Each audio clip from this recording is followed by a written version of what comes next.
अजीज बहनों भाइयों, जय मसीह की। मिरेकल ऑफ जीसस, ये मेरे चैनल का नाम है और आप सबका स्वागत करता हूं।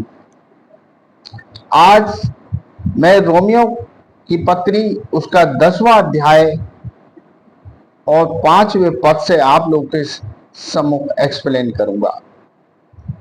लिखा है, क्योंकि मूसा ने यो लिखा है कि जो मनुष्य उस धार्मिकता पर जो व्यवस्था से है चलता है वो उसी से जीवित रहेगा, परंतु जो धार्मिकता विश्वास से है वो यूं कहती है कि तू अपने मन में यो न कहना कि स्वर्ग पर कौन चढ़ेगा या अधोलोक में कौन उतरेगा,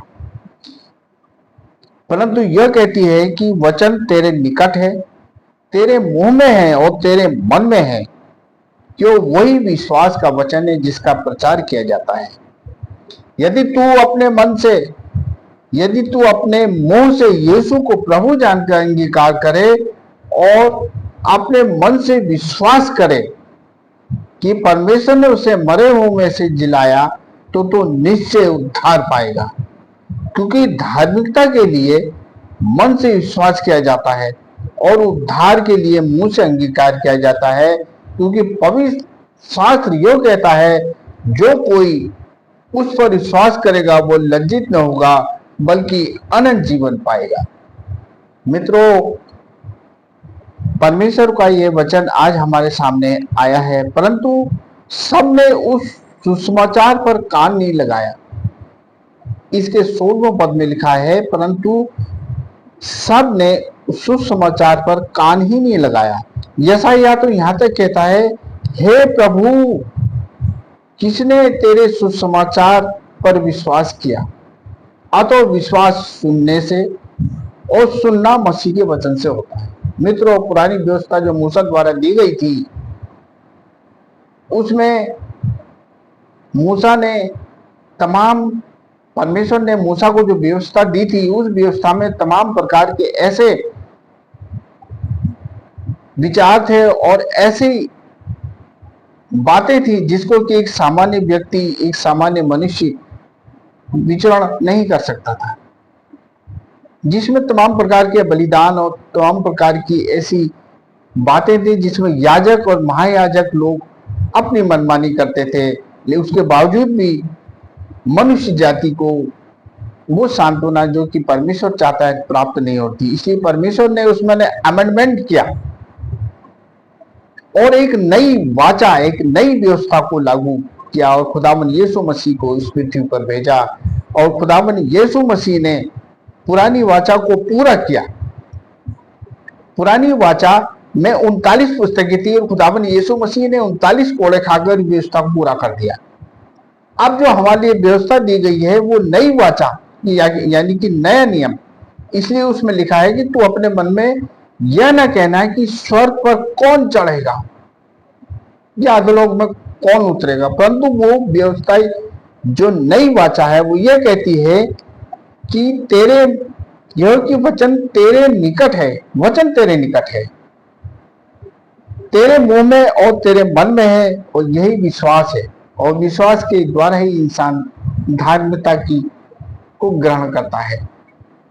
और लिखा है कि यदि तू अपने मुंह से यीशु को प्रभु जानकर अंगीकार करेगा और विश्वास करेगा कि उसे मरे हुए में से जिलाया, तो तू निश्चय उद्धार पाएगा। यानी नई वाचा जो है हमें विश्वास पर आधारित है कि इसके द्वारा हम उद्धार, प्रभु पर विश्वास करके अंगीकार करके हमें उद्धार प्राप्त किया जा सकता है। जो कोई प्रभु का नाम लेगा वो इंसान लज्जित नहीं होगा बल्कि अनंत जीवन में प्रवेश करेगा। यानी कि नई वाचा जो है हमें विश्वास पर आधारित है कि हम खुदावन यीशु मसीह पर विश्वास करें और अपने पापों का अंगीकार करके प्रभु को अपना मुक्तिदाता ग्रहण करते हैं, तो हम उद्धार के वारिस हो जाते हैं। और फिर उद्धार के वारिस हो जाते हैं, लेकिन यह नहीं कहना है कि कौन स्वर्ग पर चढ़ेगा और कौन अधोलोक में उतरेगा। हमें विश्वास के द्वारा मसीह में आगे बढ़ना है, क्योंकि सब लोग इस पर विश्वास नहीं करते। लेकिन यशायाह यह कहता है कि कौन तेरे इस सुसमाचार विश्वास करता है। लेकिन आगे लिखा है कि विश्वास सुनने से और सुनना मसीह के वचन से होता है। मित्रों, इस भाग दौड़ में, इस दुनियावी जीवन में हमें अपनी शारीरिक रूप से तो अपने जीवन को देख रहे हैं, लेकिन हमें अपनी आत्मा के विषय में विशेष ध्यान रखना है और नई वाचा के अनुसार हमें अपने जीवन को परमेश्वर को भावता हुआ समर्पित करके चढ़ाना है और विश्वास करना है, अंगीकार करना है कि प्रभु ने हमें मरे हुओं में से जीवित किया है। क्योंकि संसार में तो तमाम दुख, परेशानी, मुसीबतें हैं और कुछ ही वर्षों का जीवन होता है, खत्म हो जाएगा। लेकिन अनंत जीवन प्राप्त करने के लिए हमें अभी से अपनी आत्मा को तैयार करना है ताकि हम उस अनंत जीवन में प्रवेश करें जो कि प्रभु ने हमको दिया है। इसलिए मित्रों, बहनों, भाइयों, ये जीवन तो क्षण भंगुर है, ये तो समाप्त हो जाएगा, लेकिन हमें अपनी आत्मा को तैयार करना है, क्योंकि एक आत्मिक आनंद जो प्रभु देने को तैयार है वही असली जीवन है। इसलिए उसके लिए अभी से हम अपनी आत्मा को तैयार करें और प्रभु हमको अपने पास रखेगा, उस आत्मिक उन्माद में, उस आत्मिक आनंद में शामिल करना चाहता है।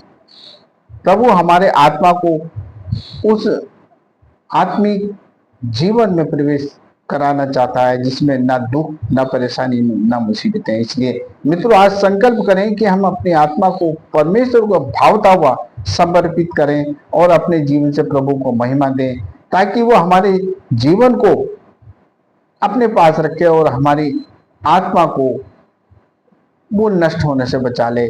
स्वर्गीय आनंद में हम तभी प्रवेश कर सकते हैं जब प्रभु की आज्ञाओं को इस संसार में मानते हुए, उसके अंगीकार करते हुए उसमें अपना जीवन यापन करते हैं। तो प्रभु हमारे जीवन को आत्मिक जीवन के लिए तैयार करें हम अपने आप को, तो वो हमको स्वर्गीय स्थान में जरूर रखेगा, जिसमें न क्लेश होगा, न दुख, न कुछ होगा। हम प्रभु में रहेंगे और हमारा आत्मिक जीवन प्रभु में दिन प्रतिदिन अच्छा होगा और हमारा जीवन प्रभु में रहेगा और हम स्वर्गीय आनंद में हमेशा हमेशा रहेंगे।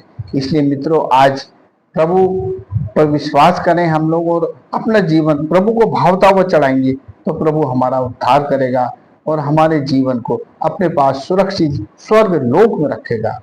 आशा है इस वचन के आधार पर आपको आत्मिक लाभ हुआ होगा। प्रभु आपके साथ हो।